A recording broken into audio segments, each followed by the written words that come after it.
logikanya dia itu adalah dia mencoba mengembalikan manufacturing itu balik ke Amerika, Pak. Iya. Tarif itu sebetulnya setiap negara melakukan itu dan tujuannya itu untuk memproteksi industri lokalnya. Terus apa dampaknya buat kita rakyat jelata ini? Nih, halo, balik lagi bareng saya Harnas. Saya Irfan Kartawirya di Indonersia, obrolan Indonersia. tentang Indonesia oleh dua orang nerd ini. Iya. Perang tarif. Nah, kita lagi Ya. ngomongin perang tarif babak Perang kedua. tarif babak kedua. Kita udah babak bahas kedua. di episode yang berikutnya, kalau nanti bisa klik di mana lah. Ini ada bagian yang bisa diklik Iya. untuk lihat episode sebelumnya. Itu kita lihat dari POV-nya Abang Trump. Ya, betul. Ya, karena dia bukan Paman Sam, dia Abang Trump. Jadi, si Bang Donald ini Mas Donald. punya point of view, pokoknya intinya mah pengen cari duit buat negaranya. Terus Ya. kalau bisa naik-naikin industri supaya rakyatnya pada kerja gitu ya, jangan pada nganggur gitu. Sebenarnya yang mana itu adalah apa ya, gue bilang pendekatan umum atau cita-cita umum berbagai bangsa di dunia. Betul, betul. Pemerintahnya surplus, ekonominya dan pertumbuhan lapangan kerja meningkat. Betul, dan industrinya balik Industrinya lagi ke balik negaranya, lagi ke bukan mereka. dibikin di luar terus diimpor ke dia gitu ya. Industri beneran ya, Industri bukan beneran, industri jasa betul, doang gitu. betul. Biasanya kan Amerika isinya industri jasa doang gitu Ya. sekarang yang gedenya. Jadi mereka mau manufacturing misalnya, itu juga berkembang. Nah, pertanyaan berikutnya yang mau kita jawab di episode ini, kalau bisa adalah, terus dampaknya buat kita, ini orang Indonesia, bukan buat Indonesianya ya, buat kita orang Indonesianya, ini apa gitu. Gue selalu bilang gini kalau di kelas, kalau saya bertanya, apa bedanya A sama B? Yang harus dipikirkan pertama adalah apakah ada bedanya. Lalu kalau gue tanya gitu di kelas, apa dampaknya A terhadap B? Kita tanya dulu, ada nggak dampaknya? Karena bisa aja jawabannya udah dipikir susah-susah, jawabannya nggak ada bedanya Pak. Iya. Nggak ada dampaknya. Oke, pertanyaan pertama, ada nggak dampaknya buat kita? Dampaknya Kita ini orang Indonesia ya, bukan negaranya ya. Orang Indonesianya. Daily job lu, daily job gua, daily jobnya teman-teman yang lagi nonton, yang lagi dengerin ini, yang ya mulai dari gampangnya lah, mulai dari manajer di perusahaan asuransi, kasir Indomaret, mahasiswa. What is it for us? kalau tergantung ya, kalau day to day karena gini, menurut gua Indonesia sama Amerika nggak terlalu banyak ketergantungan gitu. Indonesia tuh nggak terlalu tergantung sama Amerika. Nggak terlalu tergantung. Ekonomi kita tuh ya kalau contoh lu adalah kasir Indomaret itu nggak banyak tergantung lah. Itu banyak tergantung Indonesia tuh sama Cina. Oke. Ya, jadi kalau misalnya Cina menerapkan kita mesti ragu-ragu tuh karena banyak itu barang yang berseliweran di sini buatan Cina dan Cina memproduksi barang-barang itu dengan resource dari Indonesia gitu. Jadi kita banyak kalau sama Cina banyak banget, tapi kalau sama Amerika nggak terlalu. Kita dagang ke Amerika iya, nggak terlalu, nggak gede-gede amat. Kayak misalnya brand-brand Amerika di Indonesia juga rata-rata bahannya udah bukan dari Amerika lagi.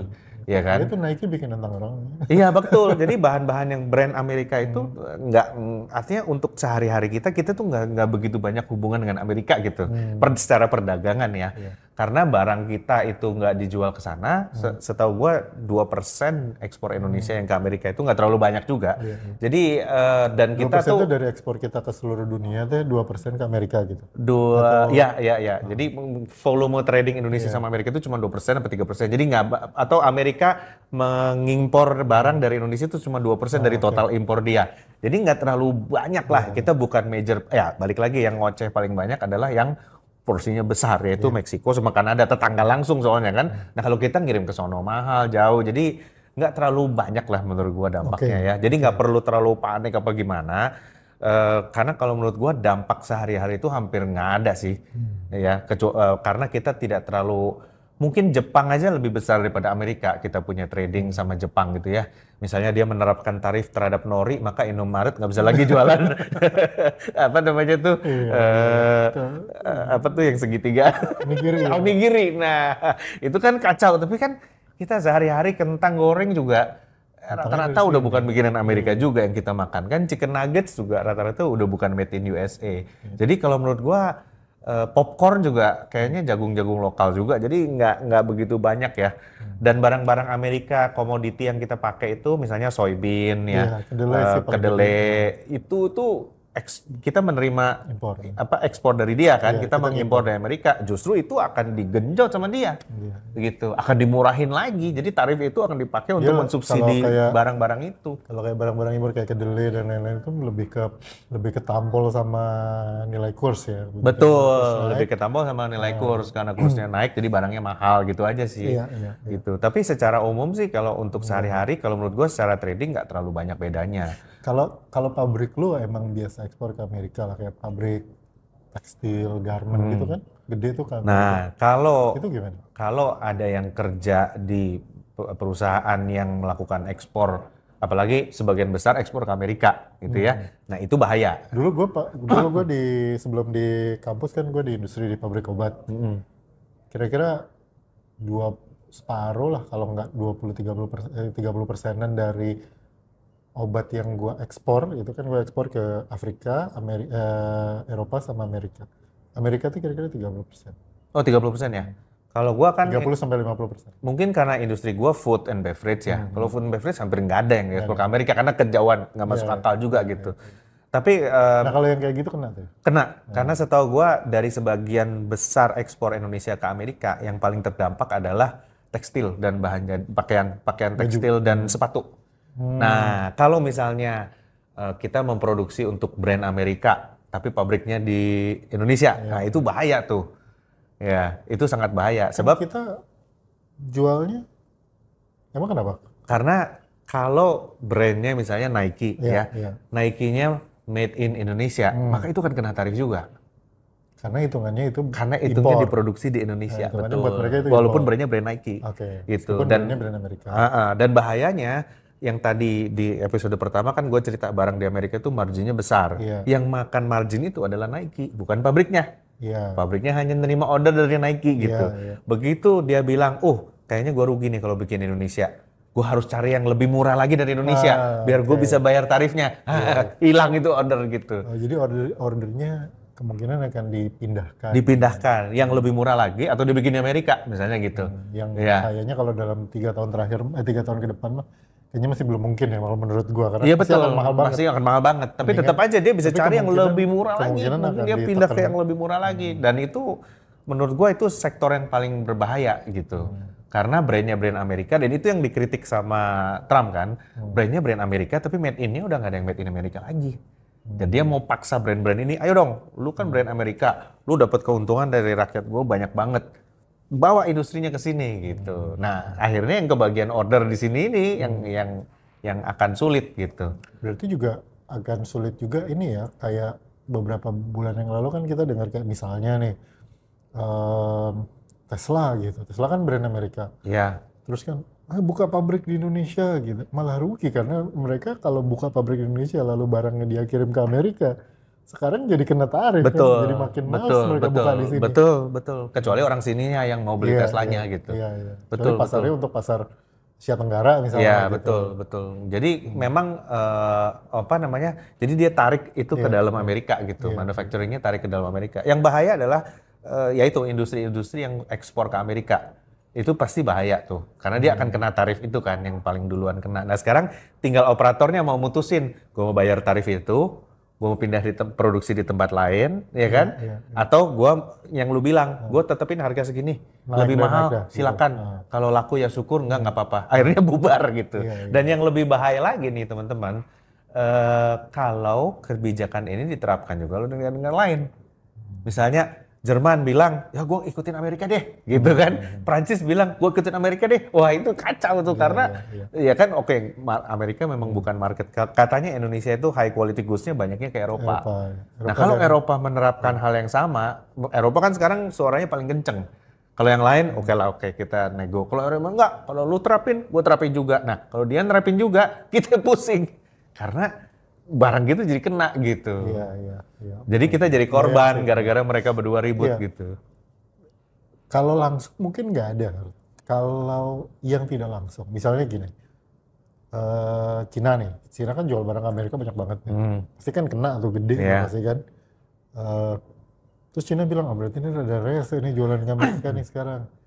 Kita jualan tempat lain lah, nggak apa-apa. Amerika kita nego-nego lah, dapat dikit, dapat kita margin kita share sama Trump punya ya oke lah kasih, tapi kayaknya kita nggak bisa deh kalau misalnya 100% jualan ke Amerika misalnya, kita bocorin jualannya atau kita bleberin jualannya ke negara lain, kita genjot ke negara lain, misalnya ke Indonesia atau ke mana-mana yang negaranya gede jumlah penduduknya dan perlu barang murah. Pakistan misalnya, Iya. ke Indonesia. Pakistan, gue baru tahu Pakistan sama Indonesia itu jumlah penduduknya hampir sama. Hampir sama, betul, hampir sama. Saya 270 jutaan juga gitu kan ya, kayak gitu. Berarti ada kemungkinan kita bakal dapat barang murah dong dari supplier Iya, atau betul. Dan ini sekarang udah terjadi. Udah terjadi. Artinya pemerintah Cina itu ya, kenapa banyak banget di sini barang Cina yang murah banget. Harganya tuh nggak masuk akal gitu masuk ya. akal. TWS 20.000. Betul, TWS itu 20.000. Gitu gimana caranya lo bikin barang harganya 20.000. Jadi pemerintah Cina itu pinter. Begitu melihat market Amerika ini melemah, karena gue pernah datang ke pabrik di Cina, gede, berhektaran ya, dan kosong. Gue bilang, ini lu bikin apa? Kosong maksudnya? Kosong, nggak ada order. Oh, oke. Kosong, gudangnya kosong, itu semua kosong. Dia bilang, iya tadinya 80% kita jual ke Amerika. Dia bilang gitu. Ketika ini Amerika mulai sama Cina ini ribut-ribut kan, langsung gua nggak ada order. Akhirnya barangnya dilempar ke Indonesia lah, gitu. Dan yang dilakukan itu pinter. Jadi kalau pajak kan ada ekspornya, ya kan? Ekspor ada pajaknya. Sorry, ya, kebalik. Ekspor itu kan ada pajaknya. Jadi Cina itu mengekspor ke Amerika, Cina mengekspor ke Indonesia, dia kan bayar pajak sama pemerintahnya, pajak ekspor toh, 15% kalau nggak salah. Nah, ketika dia mau ngedorong, oh Amerika nggak bisa nih, oke, setiap barang yang diekspor ke Indonesia, kan kecatat tuh, lu kan ada pajak ekspor, bisa dianggap sebagai PPN masukan. Oh, oke. Jadi mengurangi PPN dia. Jadi dia jual barang itu at cost, dia untung 15%. Gitu. Dengan begitu, banjir semua barang lari ke Indonesia, lari ke Southeast Asia lah ya, salah satu yang terbesar kan Indonesia. Ya, terus ke Bangladesh kemana, jadi mereka langsung barangnya ngalir gitu. Lu tadi nyebut juga kan, jadi itu satu ya kemungkinan efek yang mungkin terasa untuk orang kita ya. Artinya ada kemungkinan kayak misalnya di barang-barang di Tokopedia, di mana gitu akan makin banyak barang-barang yang tadinya biasa dijual ke Amerika. Iya, terus jadi dijual ke Indonesia murah ya. Itu satu. Yang kedua, tadi kan lo bilang manufacturer atau importer di sana atau yang pegang brand kayak Nike gitu, dia kan akan geser produksinya. Kalau produksinya geser dari Indonesia ke Bangladesh, ke mana-mana negara-negara yang lain, ya rugi di kita kan memang. Betul. Tapi kita kehilangan pekerjaan. Tapi kan pasti ada juga kayak gini. Sekarang kan kita selalu dengar semua bikinan Vietnam. Dan Vietnam adalah salah satu yang kena gede kan sama Amerika. Berarti ada kemungkinan dong orderan geser dari Vietnam ke sini? Betul. Jadi gini, Vietnam itu posisinya tuh unik. Karena Vietnam sama Amerika punya perjanjian dagang khusus. Karena dulu Amerika pernah dalam tanda kutip menjajah Vietnam lah, dia kan pernah perang Vietnam kan, jadi dia pernah membuat rakyat Vietnam menderita lah gitu ya. Nah belakangan ini ada kebijakan, ayolah kita bantu ekonomi Vietnam. Jadi Vietnam sama Amerika punya perdagangan khusus, perjanjian khusus. Nah sementara Vietnam sama Cina itu kan berbatasan. Iya, mereka. Iya, jadi begitu Amerika ngeblok Cina melalui tarif ini. Cina tinggal buka pabrik di Vietnam, barangnya dikirim pakai truk di Vietnam, dari Vietnam diekspor balik ke Amerika gitu loh. Dan dia akan dapat tarif yang lebih murah daripada kalau diekspor dari Cina. Karena mereka cuma tinggal perbatasan negara doang. Itu sebabnya ekonomi Vietnam tuh meledak belakangan ini kan. Wah, mereka ekonominya kenceng banget tuh belakangan ini. Nah, Indonesia punya potensi untuk menjadi Vietnam juga. Karena Vietnam itu sama Amerika mulai ngoceh kenapa? Defisit perdagangannya terlalu besar. Gitu. Jadi jualan Vietnam ke Amerika jauh lebih banyak daripada Amerika jualan ke Vietnam. Dia kalau nggak salah 120 billion US dollar. Gede banget. Sementara Indonesia cuma 1/5-nya sekarang ini. Ya. Jadi yang tadinya Vietnam, terus Vietnamnya diblok karena tarif, bisa lari ke Indonesia tuh. gitu. Karena tarif Indonesia kan cuma 30%, Vietnam 47%. Kita lebih murah 15% kalau mau ekspor ke Amerika. Jadi akan ada industri-industri yang mulai masuk ke Indonesia. Harusnya karena jadi jangan dipikir tadinya bikin di Indonesia dicari yang lebih murah lagi. Ya, ada itu yang ada, sekarang kan, bikin di ya. Vietnam, ada yang sekarang bikin di Cina, nantinya akan bikin di Indonesia. Karena neraca perdagangan kita sama Amerika masih sehat. Kita nggak terlalu banyak berdagang sama Amerika gitu. Itu menurut gua satu opportunity besar. Berarti sekarang kayak menteri-menteri yang berhubungan sama industri gitu ya, perindustrian, perdagangan, investasi. Ini justru mesti getolnya lagi nyari windfall ini, Betul. durian betul. runtuh ini kan. Betul, ya, betul. mencari- Kalau menurut gua sih justru tarif-tarif ini ya menguntungkan Indonesia menurut gua ya. In general, karena Indonesia bukan yang diserang nih sama Amerika. Yang diserang itu yang Sasaran surplusnya tembaknya bukan banyak, kita ya? bukan kita. Tapi kita itu justru yang mau didukung. Tadinya bisnis semua di Vietnam kita cuma nggak dapet, sekarang dibagi. Vietnam setengah, kita setengah deh, gitu loh. Jadi menurut gua Indonesia ini, nah kita tinggal cari barang-barang apa saja yang sekarang diproduksi di Vietnam, ya, dan kita belum produksi, gitu. Kalau untuk baju dan sepatu, ya, mungkin masih ada yang lain yang lebih kompetitif dari kita. Tapi mungkin ada barang lain yang diekspor ke Amerika, yang tadinya di Vietnam bisa, sekarang di Vietnam nggak bisa nih. Mau di mana nih? Nah, Indonesia, gitu. Salah satu alternatifnya, gitu. Jadi sebenarnya ada, ya selalu kan dua sisi ya, selalu ada aspek positif dan negatifnya. Betul. Ya. Di beberapa jenis industri mungkin akan kepukul banget ya, Iya. karena ya itu tadi lu pegang merek, lu pasti nyari supplier paling murah dong. Betul. Gitu kan. Dan Indonesia mungkin jadi tidak semurah itu gitu. Betul. Ya. Tapi di sisi lain juga ada opportunities yang tadi ya, tempat lain mahal, oper kemari aja gitu. Iya, kan, betul. Ada yang lebih mahal lagi dioper ke kita. Iya. Dan salah satu Bahkan dengan biaya produksi yang sama, kita akan lebih murah karena kita kena tarif yang lebih murah. betul. Dan sekarang kalau kita perhatiin perusahaan kayak perusahaan Jepang, misalnya apa Toyota lah, dia kan punya pabrik di seluruh negara. Iya. Dia tinggal hitung aja mana yang tarif ke Amerikanya paling murah. Oh, ini aja nih. Nah, Ini jadi aja tadinya dia dikencengin. ordernya ke Vietnam, Iya. jadi ordernya dialihin ke Indonesia. Gitu. Jadi menurut gua dengan posisi Amerika sih tarif ini malah menguntungkan. Jadi yang jelas akan terjadi dalam waktu dekat, dalam waktu yang tidak terlalu lama, adalah pergeseran orderan. Betul. Betul. Orderan barang untuk dijual ke Amerika ini, karena biar bagaimanapun orang Amerika, ini dalam pandangan gue ya, biar bagaimanapun orang Amerika itu nggak bisa self sustain ya. Mereka Betul. tidak bisa swasembada. Nggak Itu bisa, gitu. nggak bisa, Mereka iya. sangat tergantung sama the rest of the world Betul. untuk mensuplai mereka. Betul. Gitu.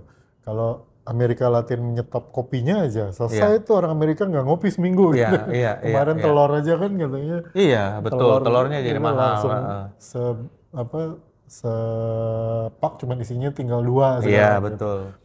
Jadi mereka nggak bisa self sustain. Jadi artinya mereka tetap harus beli barang dari seantero dunia. Betul. Nah, cuman sekarang kan mereka jadi memilih dari supplier yang mana. Iya, Nah, betul. sehingga kita ya itu terjadi pergeseran orderan gitu. Iya, dan menurut gua ya kita juga harus introspeksi diri lah kalau kita mau menerbitkan peraturan-peraturan yang protektif. TikTok nggak boleh jualan di Indonesia untuk melindungi pedagang-pedagang. Coba Amerika melakukan yang sama, kita mencak-mencak. Iya. Nggak fair dong gitu kan. Lah kok lu lakukan hal yang sama sih? Gitu ya. Itu dunia ini sekarang udah global lah. Iya.